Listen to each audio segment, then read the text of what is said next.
ഒരു ഹാസ്യ താരം എന്ന നിലയിലുള്ളത് ഒരു പരിമിതിയായിട്ടുണ്ടോ യഥാർത്ഥത്തിൽ? കാരണം ഈ ഇത്തരത്തിലൊരു ബഹുമുഖ റോളുകൾ ലഭിക്കുന്നതിനൊക്കെ ഒരു തടസ്സമായി നിന്നിട്ടുണ്ടോ? ഇല്ല, ഒരിക്കലും ഇല്ല. നമ്മളിപ്പോൾ നമ്മളെ കൊണ്ട് കഴിയുന്ന വേഷങ്ങൾ നമുക്ക് പറ്റുന്നതാണെങ്കിൽ മാത്രമേ നമ്മൾ സ്വീകരിക്കാറുള്ളൂ. എന്നെ സംബന്ധിച്ചിട്ട് എനിക്ക് പറ്റുന്നത്. പണ്ട് ഞാൻ സിനിമയിൽ വരുമ്പോൾ തമാശയിൽ കൂടിയാണ് ഞാൻ വരുന്നത്. തമാശ നടൻ, അത് മിമിക്രിയിൽ നിന്ന് വന്നുകൊണ്ട് തമാശക്കാർ ഒരു കോൺസെപ്റ്റ് ഉണ്ടല്ല. അപ്പോൾ ആ ഒരു ഇത് വെച്ചിട്ടാണ് നമുക്ക് അന്ന് കുറേ തമാശകൾ കിട്ടി. തമാശ വേഷങ്ങൾ വല്ലൂടെ വന്നു അപ്പോഴും നമുക്ക് നമ്മുടെ മനസ്സിൽ ആഗ്രഹം ഉണ്ടായിരുന്നു, നമുക്കൊന്ന് ഒരു സീരിയസ് വേഷം ചെയ്യണം എന്നൊക്കെ ഒരു ആഗ്രഹം ഉണ്ടായിരുന്നു. ആ കാലഘട്ടത്തിൽ ചെറിയൊരു സീരിയസ് ഡയലോഗ് കിട്ടുമ്പോൾ തന്നെ നമുക്ക് ഭയങ്കര സന്തോഷമായിരുന്നു. ഒരു സെൻറ്റിമെൻറ്റ്സ് ആയിട്ടുള്ളൊരു ഡയലോഗ് ചെയ്യാനുള്ള താല്പര്യം ഉണ്ടായിരുന്നു. അങ്ങനെയൊക്കെ ഉണ്ടായിരുന്നു.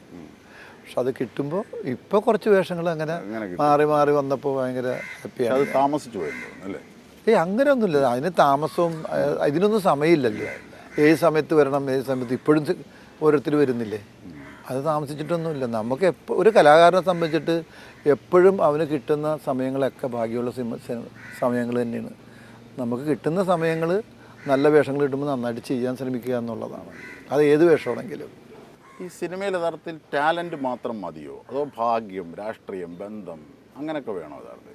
ഭാഗ്യം എന്ന് പറയുന്നത് ഇപ്പോൾ സമയത്തിന് നമ്മൾ എപ്പോഴും പറയും, ഒരാൾക്ക് ഒരു ലോട്ടറി അടിച്ചപ്പോൾ അവന് നല്ല സമയം, അവനൊരു ആക്സിഡൻറ്റ് പറ്റിയപ്പോൾ അവൻ്റെ സമയം മോശമാണ്. അപ്പോൾ സമയം എന്ന് പറഞ്ഞൊരു പാവമാണ്. സമയത്തിനെ കുറ്റം പറയാൻ പാടില്ല ഒരിക്കലും. നമ്മൾ 24 മണിക്കൂർ ഒരു എന്ന് പറയുന്നത്, ഒരു ദിവസം 24 മണിക്കൂർ എന്ന് പറയുന്നത് പാവമാണ്. സമയം ഒരു തെറ്റുകാരനല്ല ഒരിക്കലും.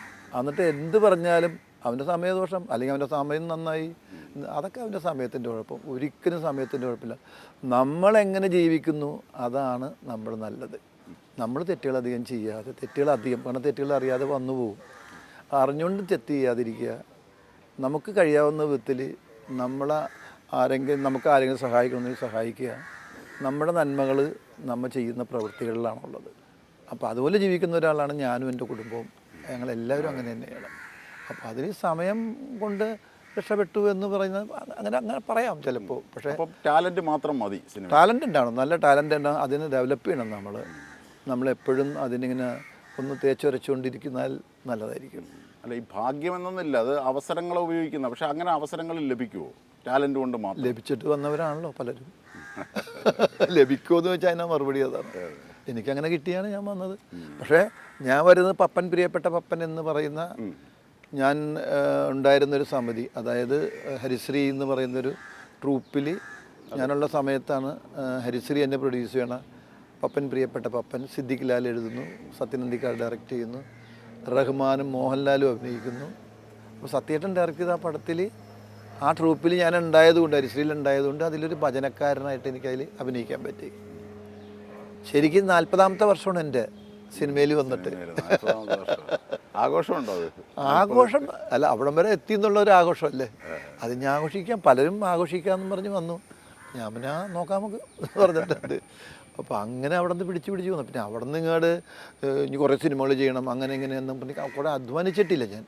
പിന്നീട് സിനിമകളായിക്കഴിഞ്ഞപ്പോഴാണ് ഇനി അത് നല്ലത് ചെയ്യണം, കുറച്ച് നല്ലതെന്ന് പറഞ്ഞാൽ ഇത്തിരി വെറൈറ്റി ആയിട്ടുള്ള വേഷങ്ങൾ ചെയ്യണം, കുറച്ച് ഡിഫറെൻ്റ് ആയിട്ടുള്ള വേഷങ്ങൾ ചെയ്യണം എന്നുള്ളൊരു തോന്നലുകളൊക്കെ. അങ്ങനെ യഥാർത്ഥത്തിൽ ഈ തുടക്കത്തിൽ മിമിക്രിയിൽ നിന്ന് വരുന്നു, അതിനുശേഷം അങ്ങനെ ഒരു കലാജീവിതം, അതിനു മുമ്പ് വളരെ ദുരിതപൂർണമായ ജീവിതം, അതിൽ നിന്നൊക്കെ ഉള്ള അനുഭവം ശേഖരിക്കുന്നു, പിന്നീട് മിമിക്രി താരമായി വിലസുന്നു, അതിനുശേഷം സിനിമയിലേക്ക് എത്തുന്നു.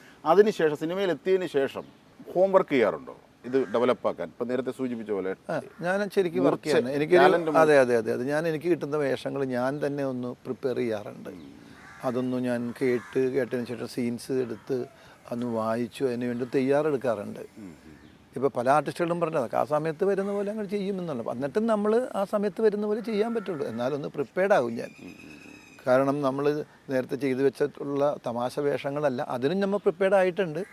എന്നാലും ഇപ്പോഴും എനിക്ക് കിട്ടുന്ന വേഷങ്ങൾക്ക് വേണ്ടി ഇപ്പോഴും എനിക്ക് കിട്ടുന്ന വേഷങ്ങൾക്ക്. പിന്നെ എന്നെ സംബന്ധിച്ചിട്ട് എനിക്ക് ഏറ്റവും വലിയ ഹോബി എന്ന് സിനിമ കാണുക എന്നുള്ളതാണ്. അത് തിയേറ്ററിലാണെങ്കിൽ വീട്ടിലാണെങ്കിൽ വെറുതെ ഇരിക്കണം, മിനിമം എത്ര ഇതുണ്ടെങ്കിൽ ഞാൻ പല സമയത്തായിട്ടാണെങ്കിലും 3 സിനിമയെങ്കിലും കാണും. ഒരു സിനിമ എന്തായാലും കാണും ഞാൻ. അതിന് ഭാഷയില്ല, ഏത് ഭാഷയാണെങ്കിലും, മനസ്സിലാകാത്ത ഭാഷയാണെങ്കിലും ഞാൻ കാണും. അതിൽ പലതും പഠിക്കാനുണ്ട്, നമുക്ക് പലതും കാണാനുണ്ട്. അതൊരു ഒബ്സർവേഷൻ കിട്ടും ചിലപ്പോൾ. അങ്ങനെയൊക്കെയാണ് ചെയ്യുന്നത് ഇപ്പോൾ. ഇപ്പോൾ തിലകൻ, ജഗതിയൊക്കെ പറയാറുണ്ട് ഈ പലരെയും അപൂർവമായി കാണുന്ന പലരെയും ഇങ്ങനെ പിന്തുടർന്ന് പോലും ഒബ്സർവ് ചെയ്യാറുണ്ട്. കാരണം ഒബ്സർവേഷൻ ആണല്ലോ യഥാർത്ഥ ഒരു കലാകാരൻ്റെ, പ്രത്യേകിച്ച് സിനിമ അഭിനയ മേഖലയിൽ അടിസ്ഥാനമാണ്. അങ്ങനെ ഹരിസുരേഷ് അതറിയാതെ സംഭവിക്കും നമുക്ക്. ഇപ്പോൾ ഒരാളൊരു വഴിയിൽ നിന്ന് വേറൊരാളോട് ഭയങ്കരമായിട്ട് റേസ് ചെയ്യുന്നു, ചൂടാകുന്നു, നമ്മൾ അയാളെ നോക്കിയിരിക്കും. അയാളുടെ സ്റ്റൈൽ കാണുമ്പോൾ നമ്മൾ നോക്കിയിരിക്കും. അറിയാതെ നമ്മളിലേക്കത് നമ്മളറിയാതെ നമ്മൾ ഒബ്സർവ് ചെയ്യാറുണ്ട്. അതൊരു മിമിക്രിക്കാരൻ്റെ ഏറ്റവും വലിയ ഒരു സംഭവം അതാണ്. ഏത് മിമിക്രിക്കാരനും എന്ത് കിട്ടിയാലും ഒബ്സർവ് ചെയ്യുക എന്നുള്ളതാണ്. ഞാൻ പണ്ട് പറഞ്ഞിട്ടുണ്ട്, നേരത്തെ പറഞ്ഞ ഇൻ്റർവ്യൂവിലൊക്കെ പറഞ്ഞ പോലെ തന്നെ ഈ പാർവതി പരിണയം എന്ന് പറഞ്ഞ സിനിമയിലെ അഭിഷേകാരൻ എനിക്കറിയാവുന്ന എൻ്റെ വീടിൻ്റെ അടുത്തുള്ള ഒരു പള്ളിയിൽ സ്ഥിരം കിടക്കുന്ന ഒരു ഭിക്ഷക്കാരൻ. അയാൾ അങ്ങനെ തന്നെ ഞാനത് പകർത്തി സിനിമയിലിട്ടതാണ്. അതാണ് എനിക്ക് ആദ്യം കിട്ടിയ ഒരു ബ്രേക്ക് സിനിമയിൽ എന്നൊക്കെ ഞാൻ പറഞ്ഞിട്ടുള്ളതാണ്.